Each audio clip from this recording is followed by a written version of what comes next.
Bonjour tout le monde, je suis Marie-Laure de la chaîne littéraire Un Monde de Conteuses et je suis ravie de vous retrouver aujourd'hui pour une nouvelle vidéo dans laquelle je vais vous présenter deux choses.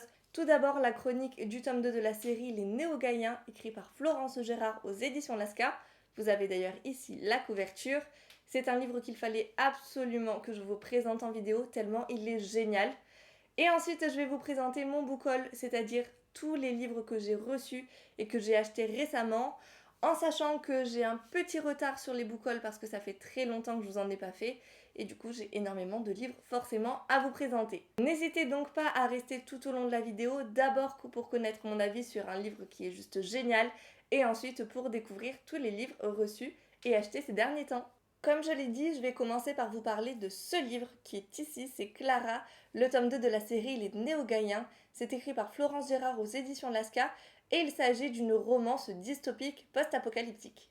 Comme d'habitude pour mes chroniques, je vais d'abord vous lire le résumé et ensuite on passera à mon avis sur ce livre. Je lui ai brisé le cœur. Aujourd'hui, il a besoin de mon aide. En tant que fille du chef de l'ordre, j'ai eu accès à la meilleure éducation scientifique possible. Mon rêve était de comprendre ce qui rendait les modes plus résistants aux maladies que nous, les normes. Mais pas au prix de mon âme. Vince a grandi derrière les barreaux, comme sujet d'étude dans notre laboratoire. Il m'a ouvert les yeux sur la propagande de l'ordre. Depuis, j'ai une nouvelle mission, aider les modes. Et pour cela, je dois rester à ma place parmi les normes, même si cela signifie faire une croix sur mon amour. Quand je le retrouve après 2 ans d'absence, je sais qu'il est trop tard pour nous, mais j'espère qu'il n'est pas trop tard pour qu'il me fasse confiance. La survie de tous les mods en dépend. À la fin du résumé, il est spécifié 2 petites informations. Tout d'abord que le tome 3 va paraître le 20 août 2021, et ensuite que ce livre est une réédition, c'est-à-dire que l'histoire n'a pas été changée, mais le texte a fait l'objet d'une nouvelle correction. Et voilà, c'était le résumé, maintenant on passe à ce que j'en ai pensé. Au début de ce livre, on est en compagnie de Pimp et de toute sa bande pour la suite de leur aventure. Mais dès le premier chapitre, on va s'apercevoir que Pimp va laisser la place à Clara, scientifique et en plus qui est la fille du chef de l'ordre et qui va avoir un sacré rôle à jouer dans cette série. Là où Florence Gérard, du coup, elle est très forte, c'est qu'elle a réussi à nous faire changer d'héroïne, donc changer de point de vue, changer d'histoire, changer d'intrigue, sans que le lecteur forcément ne s'en aperçoive et sans que ça ne gêne forcément notre compréhension de l'histoire. Effectivement, cette dernière se poursuit comme si de rien n'était, c'est-à-dire qu'on va continuer les va-et-vient entre le passé et le présent, mais cette fois-ci du point de vue de Clara, la fille du chef de l'ordre, qui jusqu'à présent a toujours vécu parmi les normes.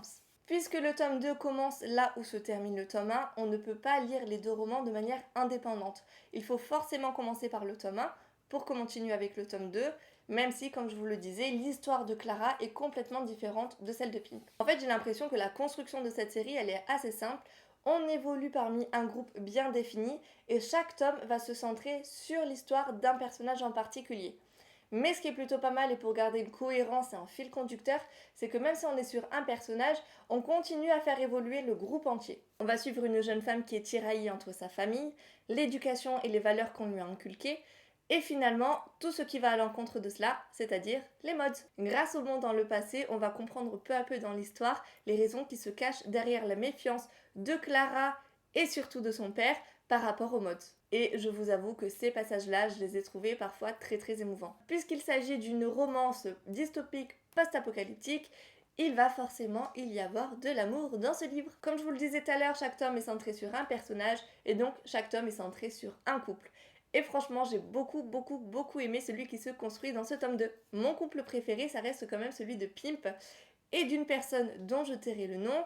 Je ne dirai rien pour les personnes qui n'ont toujours pas commencé la série. Mais par contre, Clara et Vince forment un couple vraiment explosif. Alors attention, là je vous apprends rien, ce n'est pas du spoil parce que c'est clairement mentionné dans le résumé.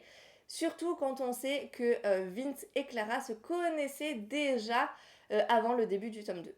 Effectivement, souvenez-vous, au début de ma chronique, je vous ai dit que Clara avait un rapport vraiment conflictuel avec les mods, mais c'est dans ce contexte-là que Clara va faire la rencontre de Vince. Moi, ce que j'aime énormément avec ces deux personnages, donc avec Clara et Vince, c'est qu'aucun des deux n'est totalement innocent, que ce soit dans leur relation entre eux ou avec le reste de la société. Chacun est vraiment marqué par de terribles événements qu'on va découvrir dans cette lecture. Ils s'aiment, ils se déchirent, ils font passer l'intérêt des autres avant le leur, mais ils ne peuvent pas oublier qu'ils sont nés dans deux mondes complètement différents. Par rapport à l'intrigue principale, donc cette intrigue post-apocalyptique, Franchement, elle est toujours aussi géniale. Il y a toujours autant de rebondissements, toujours autant d'action.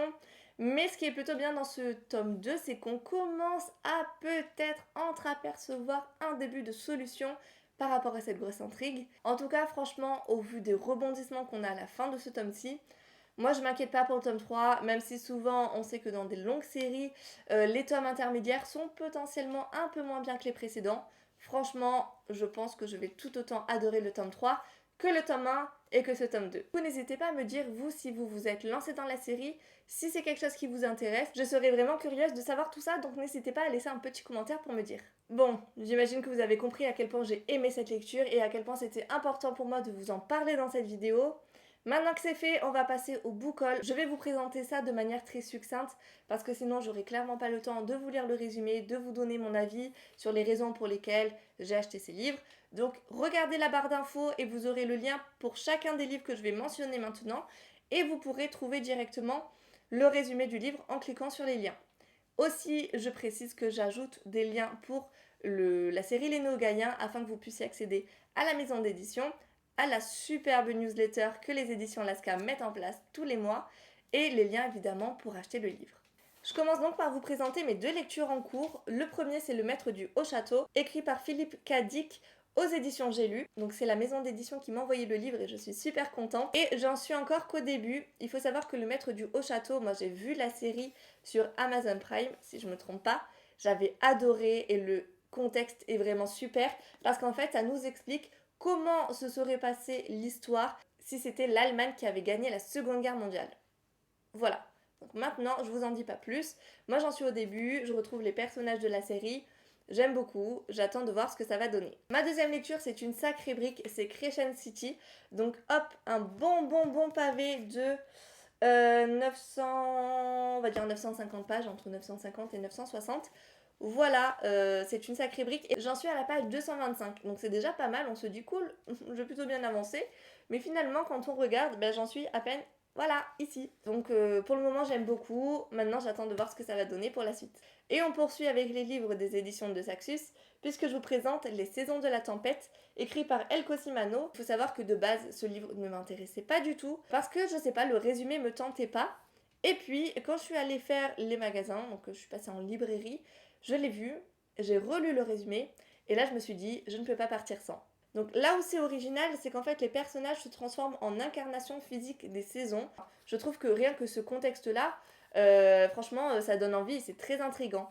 Surtout que je pense qu'il s'agit d'un tome unique, donc ça c'est plutôt bien, parce qu'après avoir enchaîné Crescent City, les 950 pages, qui en plus est un début de saga, moi j'ai qu'une envie, c'est de lire un livre court, et en plus, qui est un tome unique. On passe aux éditions Charleston et je vous présente le roman M'asseoir 5 minutes avec toi par Sophie Jomain.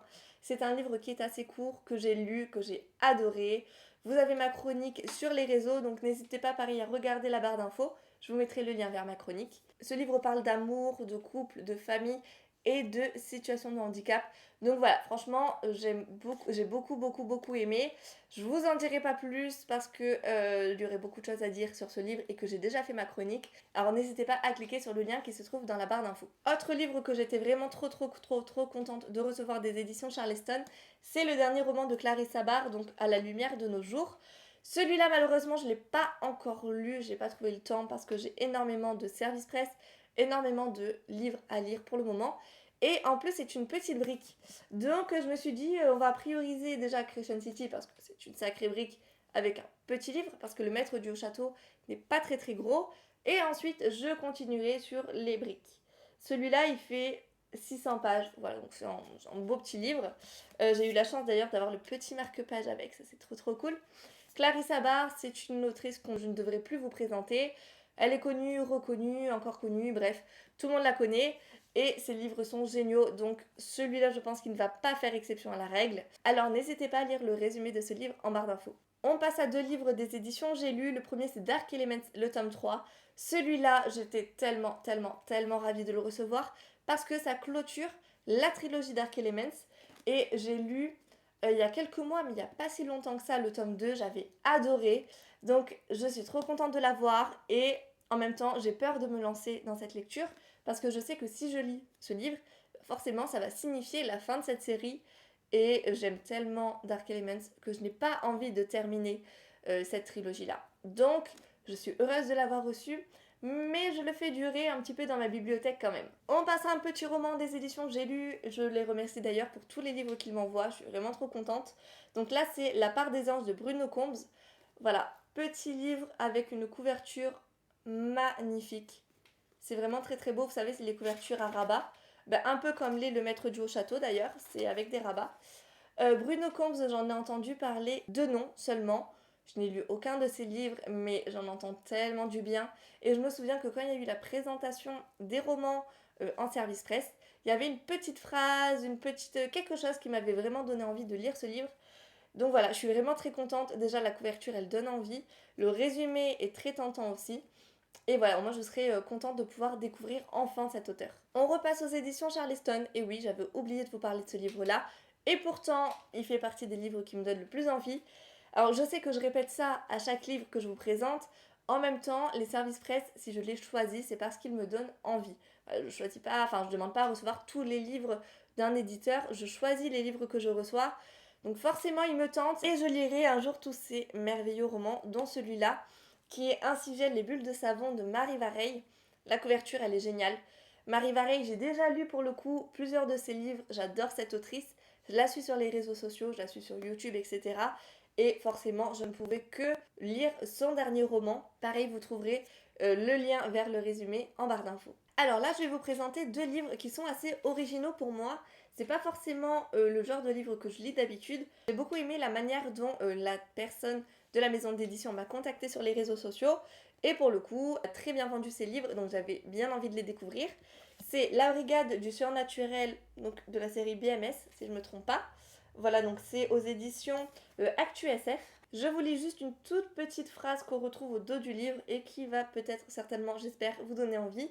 On nous dit un train Kill Bill, un Buffy et un American Gods passé à la bombe fluo de la romance. Ce tome 1 de la Brigade du Surnaturel assaisonne tous les clichés du genre pour en tirer un cocktail de première main. Moi, on m'a mis beaucoup de références que j'aime beaucoup dans cette petite phrase, donc je vais laisser la chance à ce livre.